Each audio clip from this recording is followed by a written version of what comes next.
UP में अवैध धर्मांतरण का रैकेट चलाने वाले सरगना जलालुद्दीन उर्फ छांगुर बाबा की मुश्किलें अब बढ़ गई हैं। एटीएस की गिरफ्त में आने के बाद उसे पुलिस रिमांड पर भी भेजा गया है।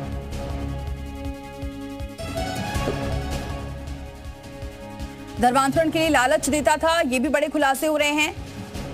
सनातन के खिलाफ नफरत फैलाता था, इस्लामिक सेंटर बनाने का मंसूबा भी रखता था। बलरामपुर को इस्लामिक सेंटर बनाने का ये मंसूबा था, तो ये खुलासे लगातार हो रहे हैं। बलरामपुर की डेमोग्राफी बदलना चाहता था, धर्मांतरण के लिए लालच देता था और सनातन के खिलाफ नफरत फैलाता था।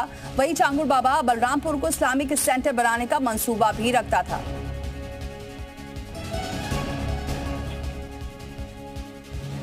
और चलिए सीधे रुक करते हैं, तुषार श्रीवास्तव हमारे साथ जुड़ चुके हैं। तुषार, लगातार खुलासा हो रहा है, अब एटीएस रिमांड पर लेगी और पूछताछ करेगी और खुलासे होंगे। बिल्कुल, देखिए आज से यानी कि 10 जुलाई से लेकर 16 जुलाई तक एटीएस की रिमांड पर रहेगा छांगुर बाबा। उससे तमाम खुलासे होने, उससे पूछताछ होगी। नीतू नसरीन और छांगुर बाबा को आमने सामने बैठाया जाएगा, उससे पूछताछ की जाएगी। इसके अलावा धर्मांतरण को लेकर भी उनसे सवाल जवाब किया जाएगा कि आखिर में आज तक कितने लोगों का धर्मांतरण उसने कराया है। विदेशी फंडिंग को लेकर भी बातचीत की जाएगी, पूछताछ की जाएगी कि विदेशी फंडिंग कहाँ कहाँ से आती थी। हालांकि जाँच में अभी तक जो खुलासा हुआ है, छांगुर बाबा के करीबी नवीन का स्विस बैंक में अकाउंट मिला है, जिसमें करोड़ों के लेन देन भी मिले हैं, ट्रांजैक्शन मिले हैं।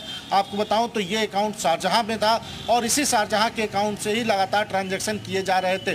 तो ऐसे में नवीन से भी पूछताछ की जाएगी, उसको भी आमने सामने बैठाया जा सकता है। इसके अलावा और कौन कौन लोग इसके टच में, पाकिस्तानी कनेक्शन भी खंगालने की कोशिश करेगी एटीएस की। आखिर में पाकिस्तान से क्या रिलेशन है, कितनी बार पाकिस्तान गया, क्या किया वहाँ पर जाके, किससे किससे मुलाकात किया, इस्लामिक जो कंट्री है वहाँ कहाँ कहाँ पे ये छांगुर बाबा गया था, उनके किस किस के टच में था।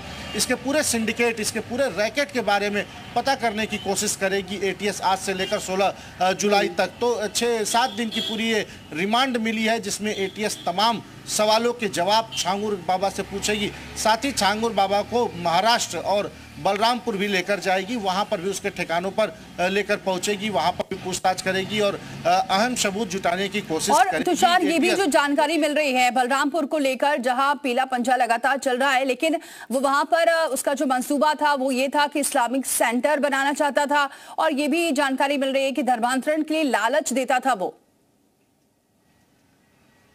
निश्चित तौर पे देखिए, रेड कार्ड भी उसने खोल रखा था कि ब्राह्मण और क्षत्रिय लड़कियां हैं तो 10 से 15 लाख रुपए। इसके अलावा अदर कास्ट की जो लड़कियां हैं उनसे लाख रुपए।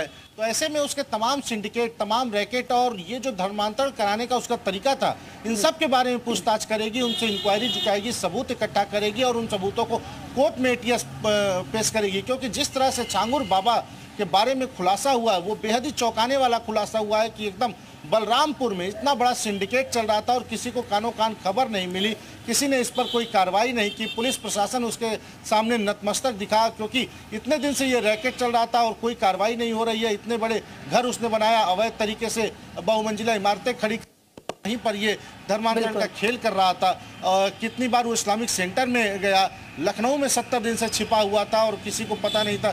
तो ये कई सवाल हैं कि उनके किसने उसकी मदद की, किसके माध्यम से वो इतने बड़े सिंडिकेट को चला रहा था। हो सकता है कि प्रशासनिक अधिकारियों के ऊपर भी कार्रवाई की जाए, क्योंकि कौन कौन लोग उसके टच में हैं, क्यों नहीं अभी तक इसके ऊपर कार्रवाई की गई। जब इतने लोग जब सामने, बिल्कुल ये बड़ा सवाल है कि क्या कोई प्रशासनिक अधिकारी भी टच में था या